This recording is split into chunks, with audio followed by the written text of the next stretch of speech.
నాకు ఇంతకీ అర్థం కాదు ఏంటంటేనండి, సాక్షి పేపర్లో ఒక అనామకుడు కూర్చుంటాడు, ఏదో రాస్తాడు. వాడి ఫీలింగ్ ఎలా ఉంటుందో, అతని ఫీలింగ్ ఎలా ఉంటుందంటే ఇది ప్రపంచ స్థాయి ల్యాబొరేటరీలా ఫీల్ అవుతుంటాడు ఆయన. అందులోంచి ఒక కాగితం వస్తే ఆ కాగితం పట్టుకుని అక్కడ రాస్తాడు, ఇక్కడ రాద్ధాంతం చేస్తారు కౌన్సిల్లో. ఆడేదో రాస్తే అది పట్టుకొని వచ్చి చూపిస్తారేంటండి, నాకు అర్థం కాదు. మేము 4 రిపోర్ట్లు మేము చూపిస్తామంటున్నాం. ఎన్డీడీబీ రిపోర్ట్ చూపిస్తాం, మైసూర్ ల్యాబ్ రిపోర్ట్ చూపిస్తాం, ఛార్జ్ షీట్లో సిబిఐ ఏం రాసిందో చూపిస్తాం, సిట్ రిపోర్ట్లో ఏముందో చూపిస్తాం. ఇన్ని రిపోర్ట్లు మేము చూపిస్తామని చెప్పి ఆఖరికి వైవి సుబ్బారెడ్డి ఏం మాట్లాడారో కూడా మేము చూపిస్తాం. ఇన్ని మేము చూపిస్తామంటే ఇవన్నీ కాదట సాక్షి పేపర్ తీసుకొస్తాడు. సాక్షి పేపర్ కానీ ప్రపంచ స్థాయి గుర్తింపు ఏమైనా ఉందా?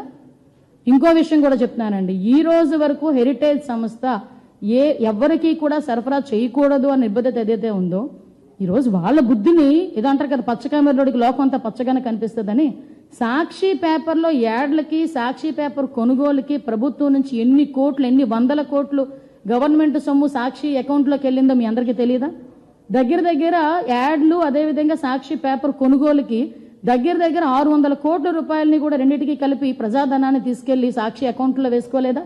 మేము అలా అనుకుంటున్నారా? మీలాంటి దుర్బుద్ధి మాకు ఎక్కడా లేదే. భారతీయ సిమెంట్స్కి సంబంధించి, సిమెంట్లకు సంబంధించి కొనుగోలు వ్యవహారాలు ఎక్కడికి తెలియదు అనుకుంటున్నారా?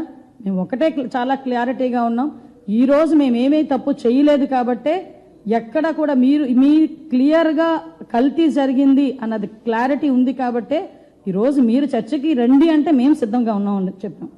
మీ చర్చకి రమ్మని చెప్పింది కూడా మీరే, దానికి మేము సిద్ధంగా ఉన్నామని చెప్తే మళ్ళీ పారిపోతారేంటి?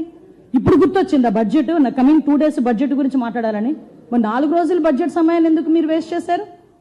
ఈ విషయాలన్నిటి మీద కూడా గౌరవ ప్రతిపక్ష సభ్యులు సమాధానాలు చెప్పాల్సిన అవసరం ఉంటుంది.